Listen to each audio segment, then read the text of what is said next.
Hey folks, welcome to the channel. Today I'm going to show you how I painted this guy, the Aua Warrior for my Tiri crew in Malifaux. Now I go over a few techniques like glazing and non-metallic metal, and I also do a little something different for you at the end. So let's get this show started, but first, before we start slinging paint, let's start with the plan. Now, whenever I look at a new model, I tend to think of it in blocks of color. I look for the biggest elements of the model that give it the most identity, pick what colors I want for that element, then work my way to the next big thing. With this model, I immediately note that it's mostly armor, and I love painting armor.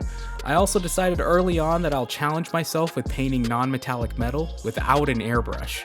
Now, non-metallic metal is just painting the metal with regular paints rather than paints with metallic pigment, which in my experience can be made easier with an airbrush, but has benefits of control with a standard brush. I'll be going for a silver metal, so I can assume that these parts will be mostly gray.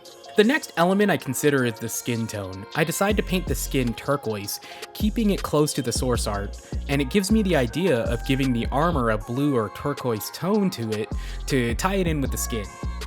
The next biggest element I see is the cape. I could use some contrast and decided on red. I've always loved red against turquoise, and I'm sure there's some kind of wheel or book that can explain this, but I just kind of know that it's exactly the pop I need in the right place to break up some color blocks. Then there are the pants. I decided I'm going to use this element to push the other elements forward. It really doesn't need more contrasting colors with the red and the turquoise out there. So I decided on keeping it dark gray to avoid looking like a clown with all these other colors. So what next? Well, there's the base itself, which is probably the best opportunity for creating contrast and introducing color elements that really don't belong on the model itself. I can tell that the model is going to end up fairly dark, so a very bright base will help push that paint scheme forward. Throwing in a bright yellow will help play against all of the existing colors. Plus, I'm fairly sure that they've got a desert theme or something in the lore. I don't know, I've never read it. Lastly, we've got some elements that I consider accents, which is what I categorize all the little things that are littered throughout the entire model. And in this case, he's got some pipes and tubes, some opportunities for glowing lights, and leather with the belts and pouches. I have some ideas, but I like to leave these accents open so that I can look at the big elements when they're done and figure out what the best options are at that point.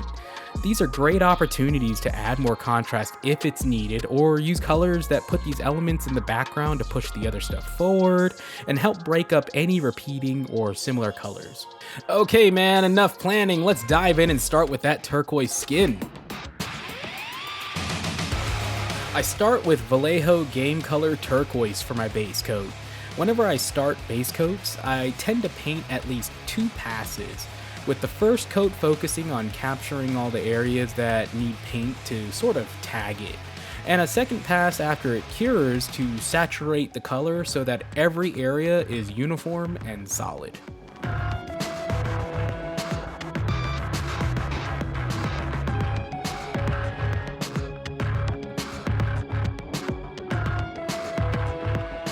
Next, we're going to add some shading to the turquoise, and I'll be using Scale Color Deep Red for this. I'm going to roughly place where I want the skin to transition to its darker parts. Think of it as sort of a sketch. By using red, we're contrasting the turquoise, and by using a darker red, we're further emphasizing the parts that don't receive as much light.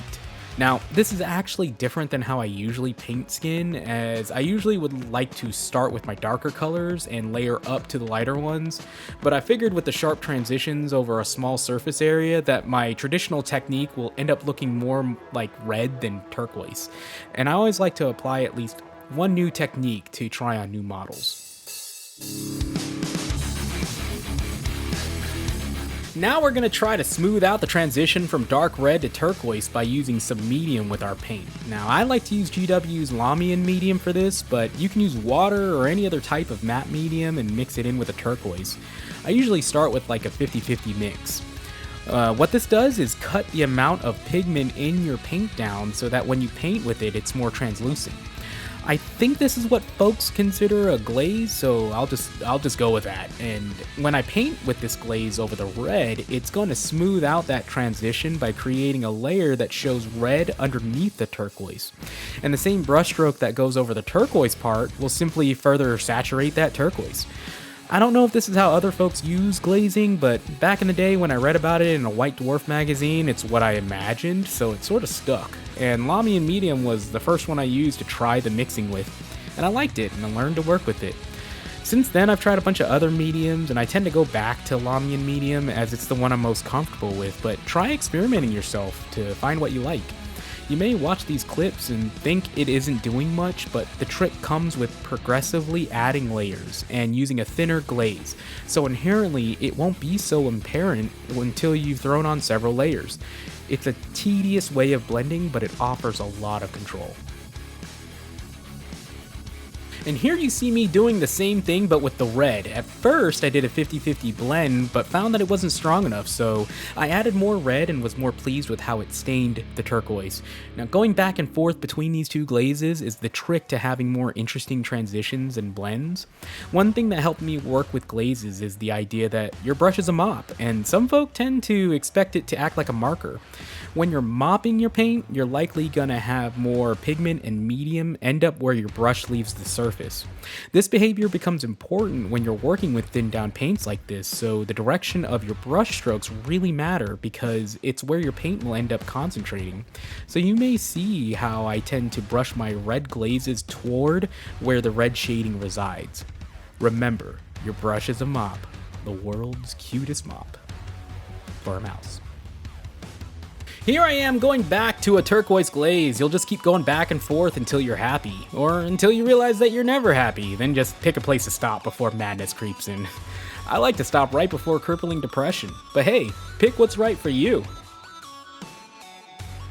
Now I'm going to highlight this skin, and for this I picked a sort of seafoam green, specifically foul green from Vallejo Game Color. From here I want to place paint where the skin would likely get more light and where the shift from turquoise to green would get the most interest. Places like the flat areas of the shin, the big sections of the deltoid and triceps, the top of the biceps, these are sort of my go-to places to emphasize with highlights. I chose green rather than simply lightening the turquoise because I wanted more of a shift of color rather than a lightening of color. With turquoise being a mix of blue and green, and with this turquoise especially leaning heavily into the blue territory, it seems smart to pick a light green to tie to the base coat while also going in a different, lighter direction. Choices like these are what can differentiate your paint jobs from the typical ones you may see, which tend to be just lighter variations of the same color.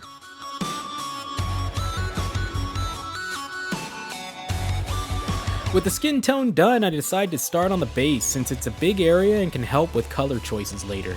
I used some paint I hadn't used before, Abteilung 502 Yellow Ochre. You know this paint is the bee's knees because it comes in a fancy tube, not a small bottle like the peasants use. Here I use about 2 or 3 coats to cover the entire base's rocky stuff.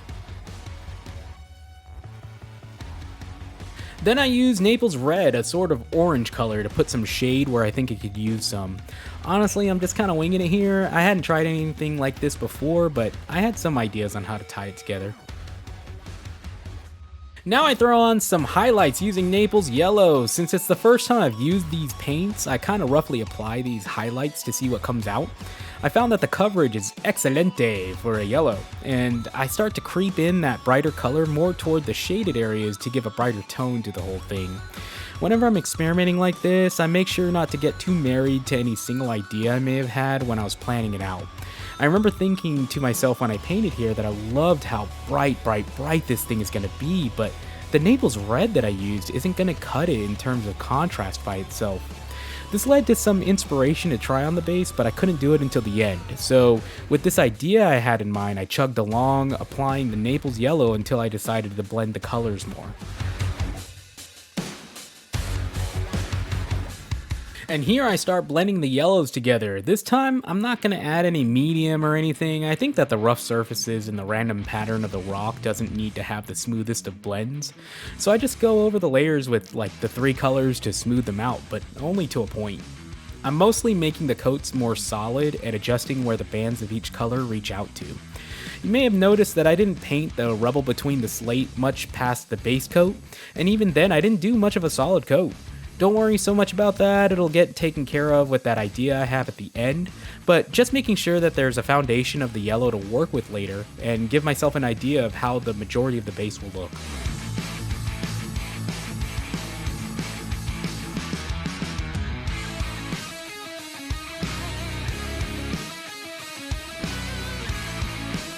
Now comes the final touch to this yellow, which is just a dry brush of sand. I don't want to dry brush a lot of this base. I'm mainly focused on the highlighting the areas that have the brightest yellow and make those edges stand out. Now, if you're liking what you're seeing so far, maybe mash that subscribe button like you're playing Street Fighter and you'll get more goodness in the future. Now let's move on to the non-metallic metal for the armor, just for a little bit. I start with a dark gray, in this case, Scale Colors Graphene Gray. It's a nice dark gray, but over this white undercoat, I'll have to put on several base coats before it looks nice and solid and dark. This armor is the meat and potatoes of the whole model, so make sure to take your time and identify all the parts that need paint, and focus on making smooth, thin layers. Base coats are the foundation of your paint job. Doing it well will set you up for more success as you build on it. Any bumps from too thick paint or overworking it while drying will affect all the other layers you place on top of it, so it helps a ton when you work with care. I've found that it's always better to be too thin than too thick, and with thin paint comes multiple layers. I think I did about 2 or 3 layers here, and this can be very time consuming, but trust me, it all pays off when done well.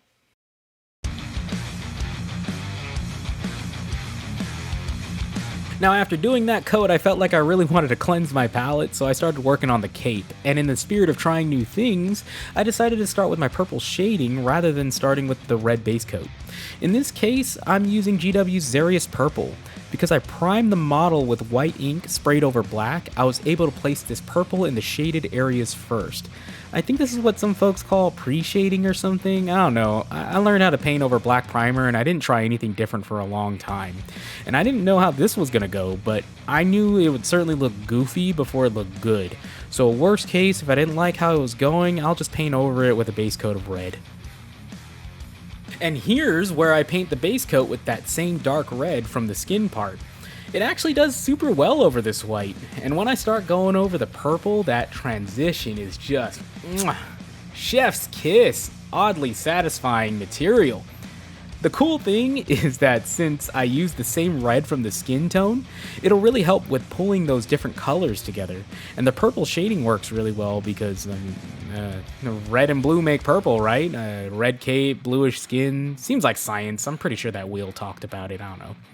For this step though, I focused on getting a good even coat and maybe shape the purple areas to be a bit more clean. I'll get the purple looking smoother later, but I still want to start with a good shape for all the purple lines in the creases.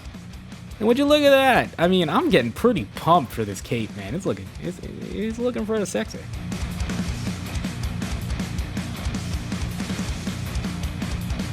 And here's where I start adding in another coat of that red, and I'm focusing not only on solidifying the red, but also cleaning up the shapes of purple where it meets the red. I'll lightly go over the transitions and maybe add another layer or two where I want to scale back the purple shading. And I was really loving how the two colors were working so well together. I mean, I honestly love this scale color paint because I usually don't experience this ease of blending with dark reds I've used in the past. But I also think it's probably made easier because it's over that Zenithal primer.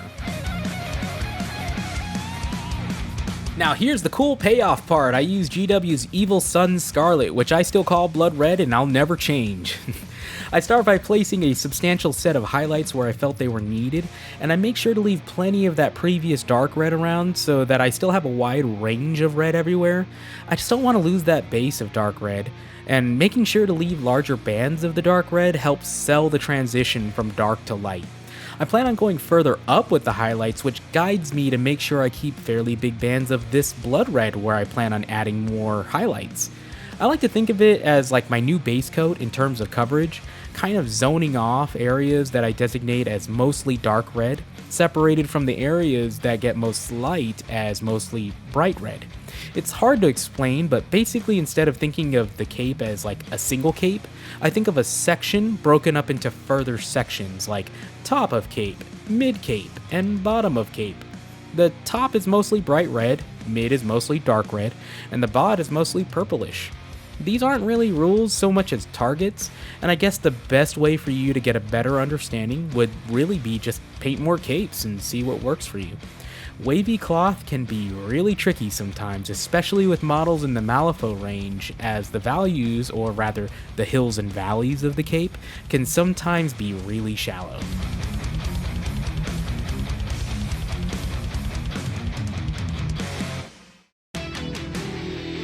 Here I'm going back to my purple to reclaim some of the shadows, painting over some areas that could use more saturation, as well as blending to the dark red a little bit better. Sometimes when we paint in layers, we'll lose some of the cool stuff our previous layers were doing by going too ham with the new layer. Here's where we take some of that back down to what it was originally doing. We can also find some places to introduce more purple. Maybe the area was too monotone, it could use some pep. Or maybe I just missed a spot, I mean, I'm human.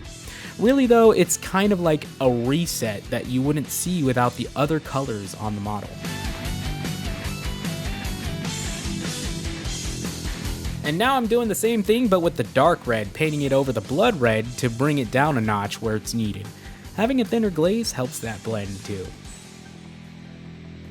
Now I'm going to mix in a bright flesh tone into our blood red, in this case it's Reaper's golden skin, and start to sketch in some of those highlights.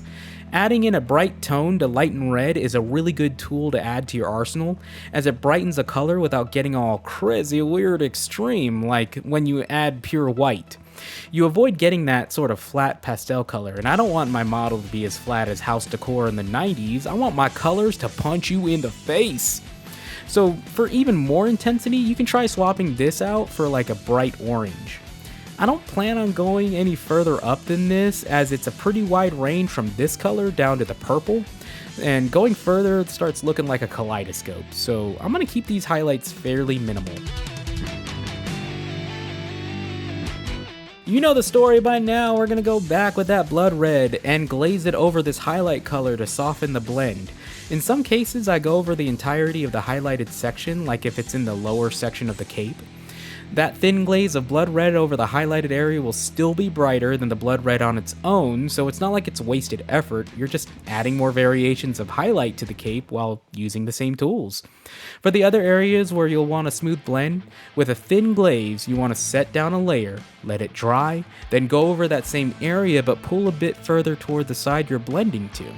And if you went too ham on the glazing, just go back over with your highlight color to get a reset and start again, or just glaze the highlight color on. Both will net you a different result. And a wet palette really helps with this, but really it's just going to take tons of practice. But don't worry, it'll all work out in the blend. I'm so funny. Alright, enough procrastination, let's get back to the meat and potatoes with the armor. I start my mid-tone with a nice neutral gray, rainy gray from Scale Color. Sorry about the focus, I'm new here and I don't know what I'm doing, just like in real life.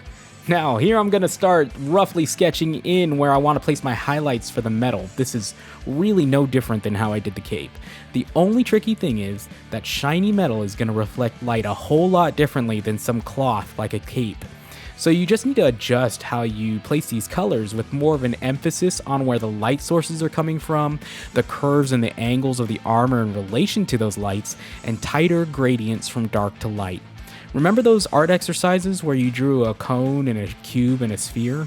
That's probably the best way for you to understand where to put this color. Just dive in and try. Never be afraid of jumping into the maze and bumping into the walls, folks. Try your best, knowing you're going to make some derpy models for a little bit. Even here, I'm experimenting a lot. The trick I learned is to start with the biggest section, like here with the bicep and forearm, figure that section out, use the lessons you learned with it, and apply it to the smaller bits. Is it a cylinder shape? Start the highlight in the middle rounded area. A square? Put that stuff on the bottom. Spherical? I don't know, just pick a spot and make a circle. If it doesn't work, try the opposite side. Bump into the walls, my friend. Don't worry, they're padded and sometimes a tray comes through the middle. Second verse, same as the first, but this time it's pure white. I'm going to build off the shapes I set down earlier and just put the white down in the same shape but with a tighter perimeter. I start with a pretty thin white, which makes crappy looking coverage, but it's a good way to make non-committal brush strokes for ideas. Because this is where I want the brightest highlights to go, I make the shape super tight. Sometimes it's just a single thin stroke, but given just enough room for blending. Don't worry about having this solid, we're going to go back and forth with glazing anyways, but aim for a decent block of color. Then when you like where it's at, start focusing on additional layers to make it more opaque. Thin paint really helps here, but also a lot of patience. You want to make sure the layer is dry before trying to manipulate it again, or else you're going to get divots and trenches as a reward. Moving between 3 or 4 spots as a rotation helps with impatience too. The last thing I tend to do is pick a spot that'll catch the eye, like a glamour spot if you will. Here I pick the top of the bicep and the forearm to draw attention, and I make that spot at the top a bit bigger than I do everywhere else.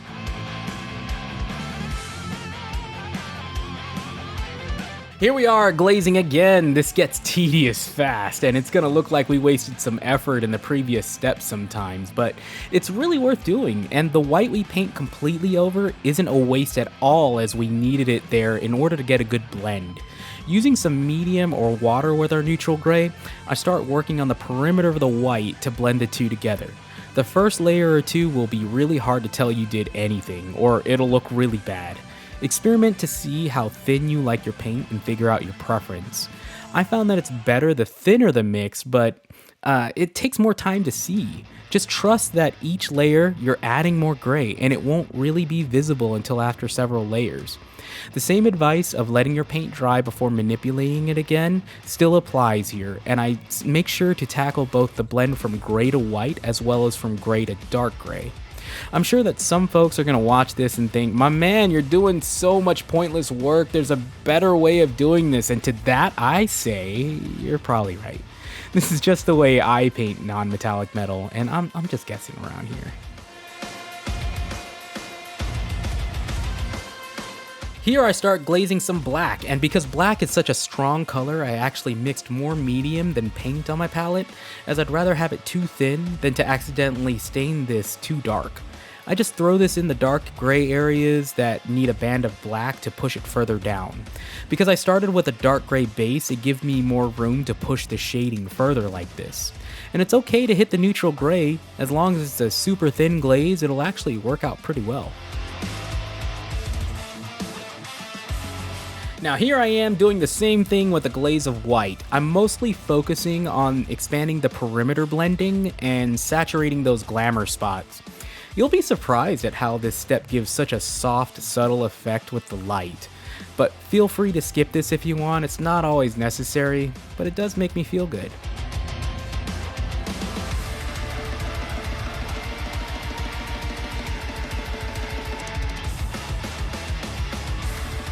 Now for a few hits of that pure Colombian white to give that final glimmer to the highlight. This sort of gives a hot spot of light that's a characteristic of the way some metals reflect light. And that's definitely a fact I didn't make up. I also start hitting up some hard edges for later.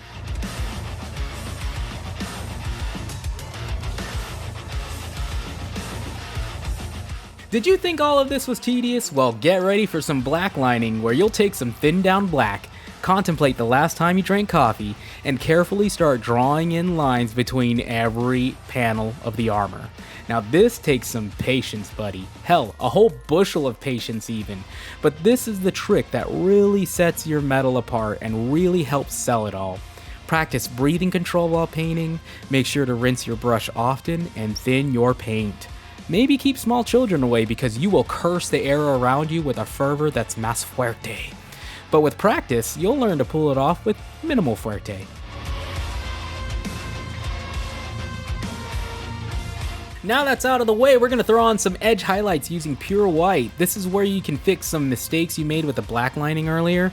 Using both the edge of your brush as well as some careful strokes using the tip of the brush, I pick out the edges of the armor, focusing on the top parts that would catch the light. But don't be afraid to try out the other edges if you're so inclined. Maybe try mixing in some of the neutral gray if you want to edge the other parts that aren't the top. I've also found that edging everything white then going over parts again with neutral gray has a pretty cool effect. When doing this though, sometimes less is more, but figure out what you like. And here's the magic step where we take some turquoise, we throw in some medium, and start applying a tactical glaze, focusing on the areas where the transitions from dark to light occur. We don't want to go too far toward the brighter areas and overtake the white. We only want to add some visual interest to the transitions and give the effect of reflecting sky off the armor. It's also a good way to hide your more murky blends and trick some decent folk into thinking you know what the hell you're doing, just like in real life. And that's the trick. Now I just have to apply it to all the other armor sections on the model while contemplating why I chose this hobby for enjoyment. Why do I do this to myself? It's a lot of work, but I feel like it's worth it in the end. I know that I'm getting better with each panel, each section, and I'm figuring out what works, what doesn't, and I'll get faster every time. If this is something you wanted to try, just dive in and work it out. If something's causing you issues, try a different way. Keep moving forward and learn to pivot when you hit a wall. I'm sure there are tons of other ways people do their non-metallic metal. Just keep looking around till you find a technique that speaks to you, or hell, try them even if they don't. Start looking at the world around you and observe how light bounces off of different metals, how it works on curves versus flat surfaces. Draw it on paper, just obsessively start to gather data at the expense of your responsibilities, and you'll both be homeless and a decent painter.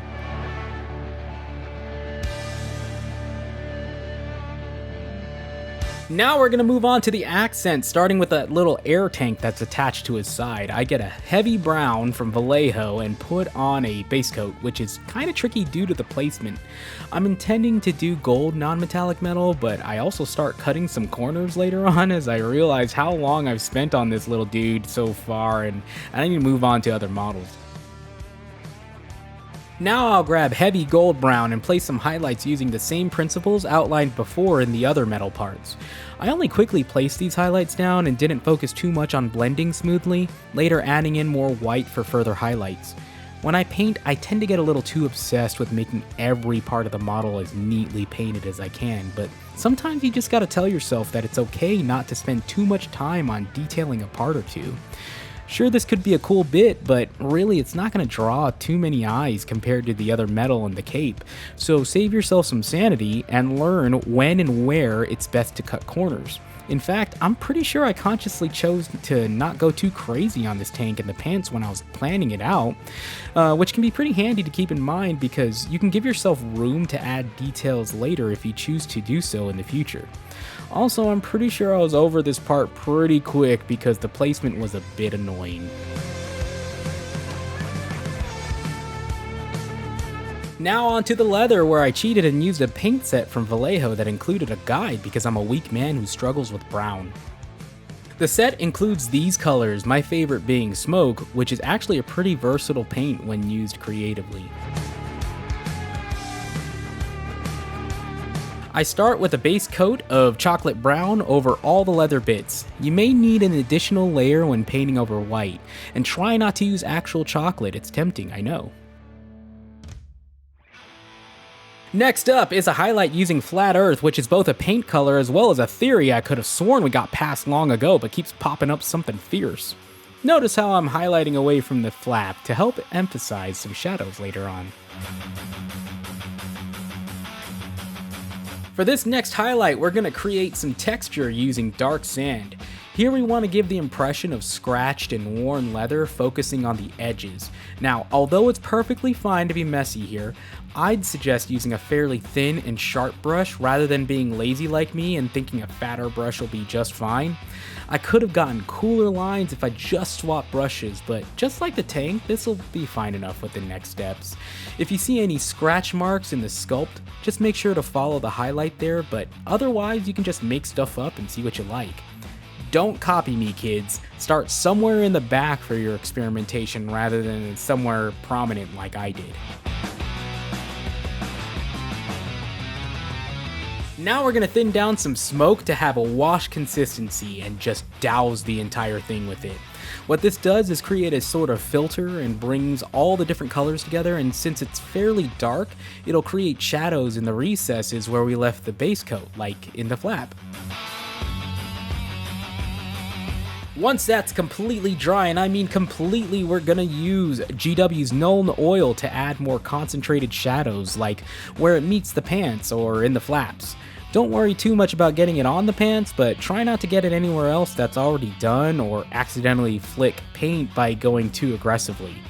If you don't have Nuln Oil, just take some black and thin it down with a bunch of Lamian Medium or water.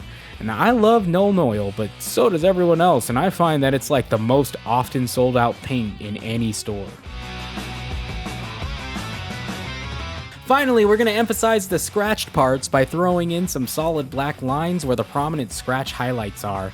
Again, if I had used a teeny brush, this would have looked great, but here you see some fat lines. We're just going to move on and convince ourselves we're fine. We're not fine. Now onto the pipes or tubes or whatever, the stuff that I assume is feeding him applesauce. I use a blue-gray color called Anthracite Gray from Scale Color and based like 90% of this stuff, leaving only a line of black between the tubes to separate them a bit, and I left the back of the tubes alone because of reasons. Here I use GW's Fenrisian Gray to throw on some highlights to the pipes. Because the color is fairly light, I had to do several coats before getting it solid. I really only want the highest part solid, the rest can be kind of left alone to help with the blending.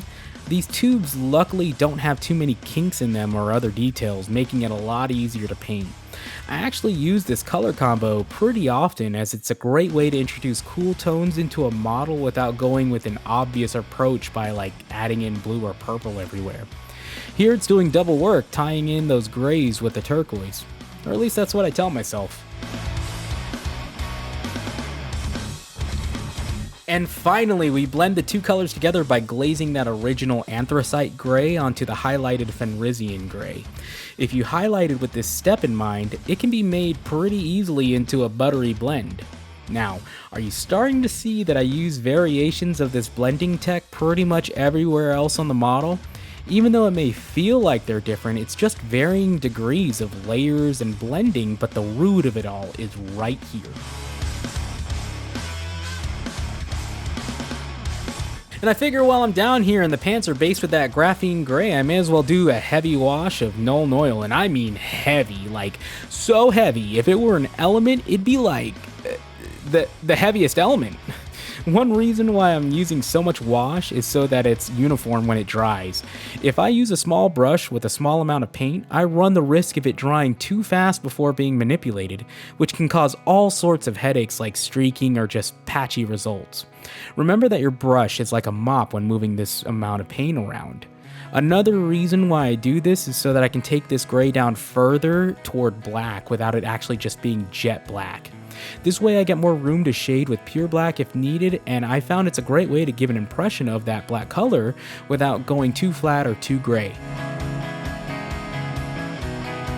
Now that wash is going to take a while to dry, so let's move on to the glowy bits. I know in the planning I went with a yellow color, but I decided to swap it to orange so that it stands out a bit more from the base. Plus, orange and teal are like so hot right now. I mean, look at Hollywood, this combo is pretty much there all the time. Now, here I make a bit of a mistake. What I should have done is taken a light gray or a white and painted on a layer or two before the orange, as it can be difficult to get a solid coat and it would have been more vibrant and less time consuming, but we'll keep that in the old brain jar for next time. Here you see me paint some reflected light from the chest glow that spills onto the hose. Painting the surrounding area where the light would bleed over is a great trick that helps sell the glow. Now this is called Object Source Lighting, or OSL, but it's also known as glowy sexy bits, at least scientifically. Like non-metallic metal, this is a whole subject on its own, but I usually keep two rules in mind. The source of the light is always the brightest, and that it works best when surrounded by dark colors. Now I'm doing what I should have started with. I mixed in some white to the orange and started painting in the center part of each orb. This helps brighten the source of the light and differentiates it from the darker glows. And later, when I put orange back over this stuff, it should be more vibrant than the earlier parts I painted around it. Now watch me struggle with this orange on the hose. What an amateur. While I'm making rookie mistakes here, being impatient and not waiting for things to dry, I'm also adding orange glazes around the rim of the armor to help with the reflected light on the hose. Essentially, I'm imagining a cone of light coming from the armor and enforcing where I think the strength of that reflected light should be. I don't plan on doing this for every little glowy orb, really kinda just this one, but you'd be surprised at how well you can sell the whole thing by only doing the trick in a few key spots. And once again, I'm reinforcing the brightness of the glow, but this time using pure white and in a teeny circle in the middle. I tend to like to bring my glows all the way up to white before taking it down a notch. To do that, I did a final glaze of orange over the whole thing, and I think I put down like a glob of really watery glaze and just used that drop to glaze every orb thingy.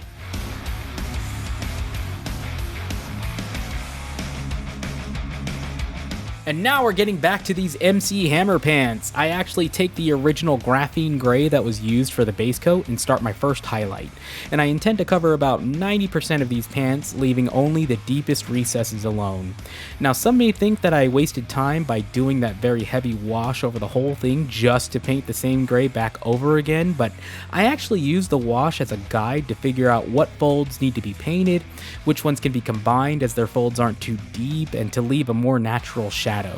This is especially useful with Malifaux models, as I've noticed that their cloth materials tend to have very shallow values that make that soft transition very difficult. And I also mentioned before how I used this technique to give the impression of black without painting a solid black, which gives me more room to add more shading with glazes if needed.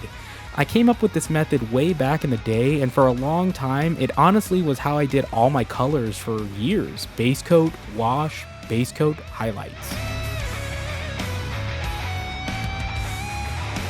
Here I am starting the next highlight. I made about a 50-50 mix of graphene gray and rainy gray, essentially the dark and mid-tone grays, so that I get a lighter color without getting too light. That rainy gray is too light for a smooth transition, and I don't want to have to glaze these colors to blend. I just want the layers to do the work, because I'm getting lazier. Notice how I'm only painting over the last layer and leaving the darker color alone. I'm actually picking a sort of banded area of the pants where I'm going to keep adding highlights. I guess the best way to describe it is that I'm picking smaller areas in the middle of the thighs to highlight, and in the back I'm doing the same in the center closer to the bottom.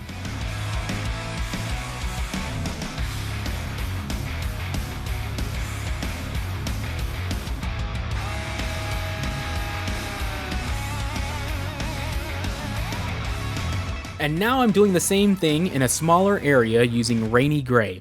This is where you really start to see the highlights progressing, and you'll want to get more honed in on where you're placing the highlights. Notice how the places I left the darkest areas that show that wash base coat combo starts where the creases and folds meet the armor plate, but that same line is continued over into just the base coat. In those areas I mentioned kinda combining the folds.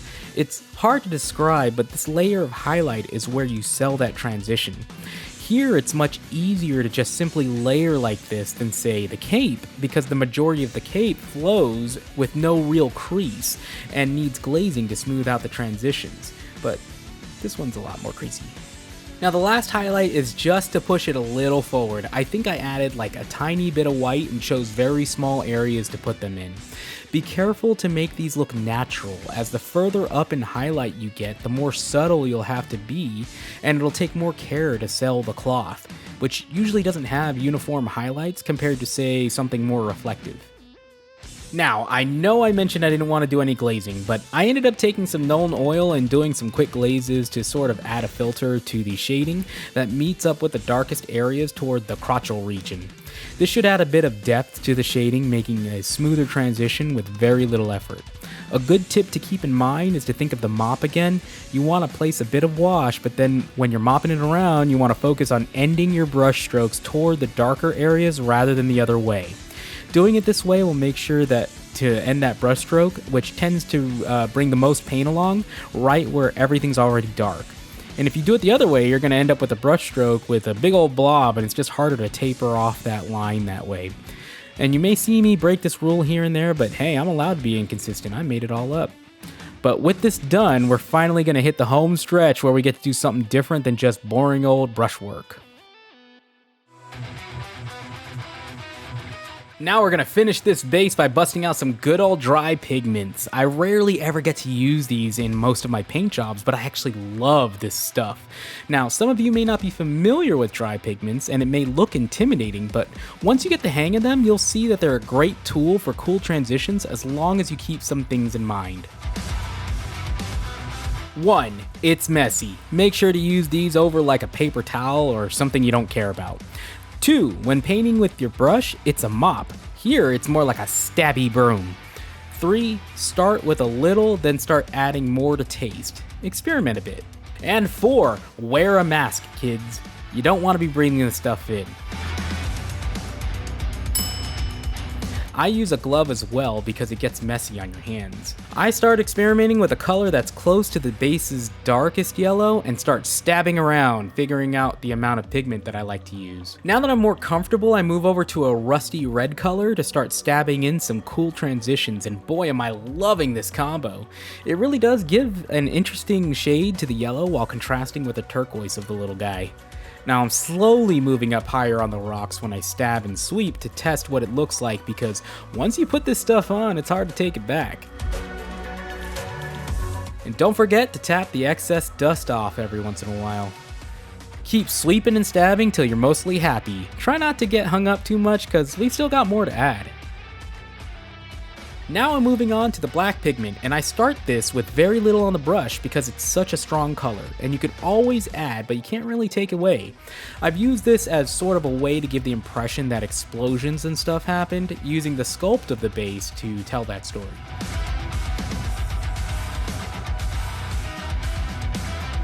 Here I made a boo-boo and accidentally put too much on, then I spread it out more due to panic. But fret not, for in the land where I make everything up on the fly, I figured I could just pack in some more of that rusty red over the black, then sort of sweep everything. I'd be able to salvage it. I think it works fine. Worst case, we use some special edition tufts of cover-up grass to hide our shame, and we can call it Malifaux. And back to our regularly scheduled program. I just throw in some extra spots for the black pigment just to add some variation and interest, maybe reinforce some earlier areas, and pretty soon we're ready to lock this dust in using some pigment fixer. See, up until now, this is just dusty stuff sitting on top of the base and nothing stopping it from flying off when met with a stiff whiff of air conditioning. But by tapping some capillary action with this fixer stuff, we're able to lock in that pigment where we want it to be. Fun fact I totally made up. The person who discovered capillary action was really meaning to say caterpillar, but was too embarrassed to correct themselves. Once that fixture fully dries up, and we add a few clumps of malifoliage around, we'll finally be done with this bad boy.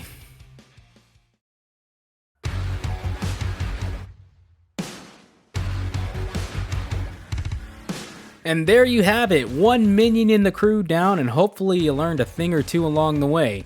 Let me know what you think in the comments. Did you have any questions on some steps? Did you think it was crazy to paint like this? And if you want to see more, make sure to subscribe, and I'll see you next time.